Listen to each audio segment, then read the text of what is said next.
सैलुङ डाँडा घुम्न आएको हिउँ परेर यस्तो दामी भयो कि कुन डाँडा हो जानुपर्ने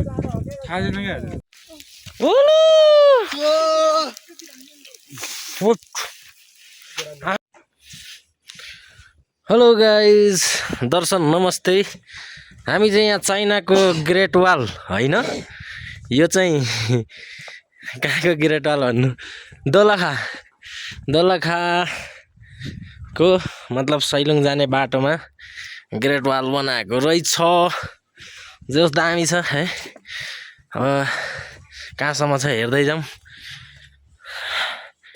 त्यति समय छन् चाहिँ हेरौँ कहाँसम्म छ होइन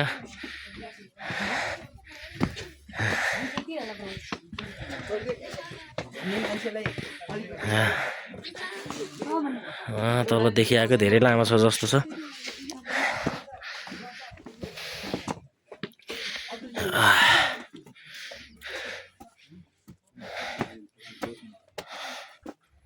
यो हालसालै बनायो 2 वर्षको मलाई धेरै कुरा भयो नि पहिलोचोटि आएको यहाँ ल नेपालको ग्रेट वाल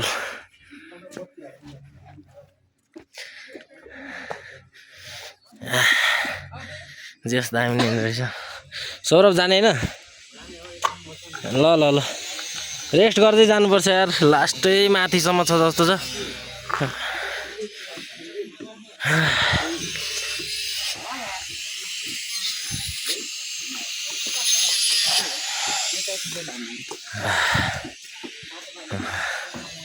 बिस्तारै आऊ है सौरभ ल हामी लगभग निकै नै आउनु चाहिँ आइसक्यो होइन तर माथिसम्म छ जस्तो छ हेरौँ कहाँसम्म छ ल हामी तलबाट आएको होइन म तलबाट है लास्टै थाहा कालिम्पोङ पनि पुगेर आएको त्यही भएर लास्टै थाकिएको छ होइन हिँड्नु पनि सकिरहेको छैन अब हल्का चिसोले बिमारी पनि भइएको छ होइन जे होस् हेर्नुहोस् है नेपालको ग्रेट वाल यो जे होस् सही नै रहेछ भनौँ न उहाँदेखि यति धेरै यहाँ लामो अझै कहाँसम्म छ होइन लिएर आऊ न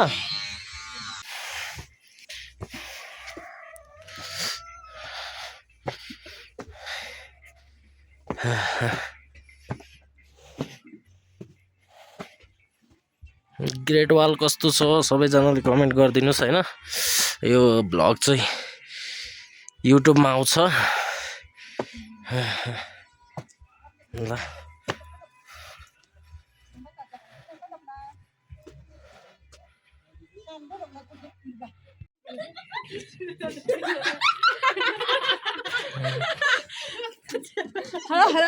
hello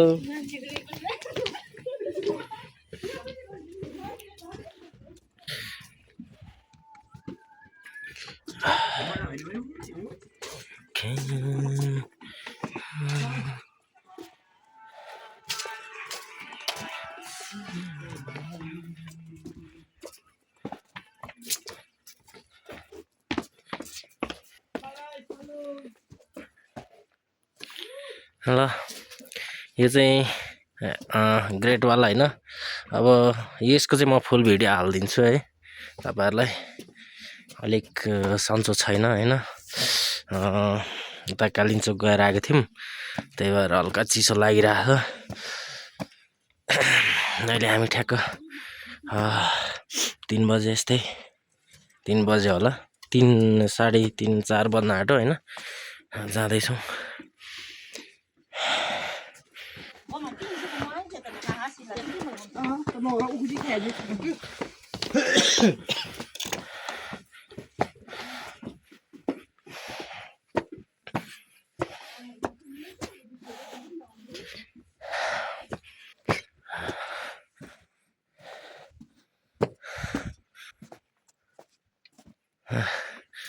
China company great wall लामो छ जस्तो छ सायद त्यहाँसम्म मात्रै होला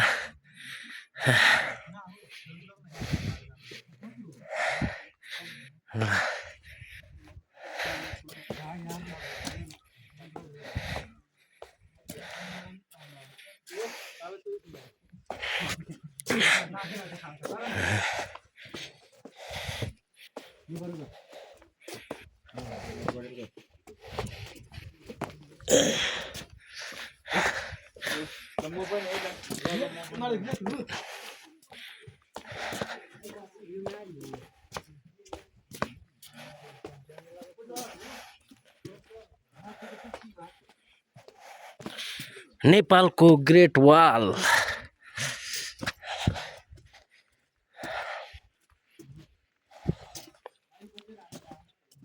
ल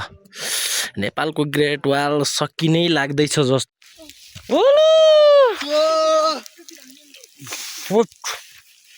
आँखामा पर्छ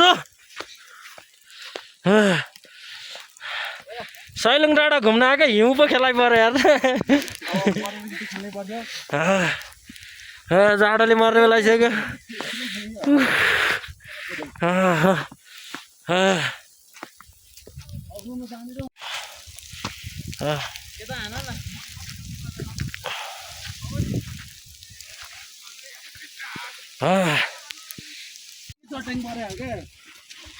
लाग्दै लागेर कुन डाँडा हो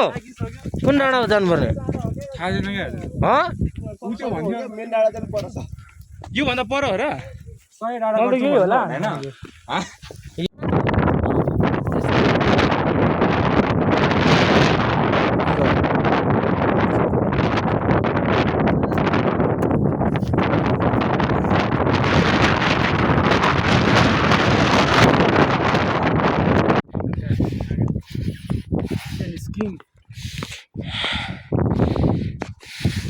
अझै यार 10 मिनट लाग्छ हौ त्यहाँ पुग्नु त टावरमा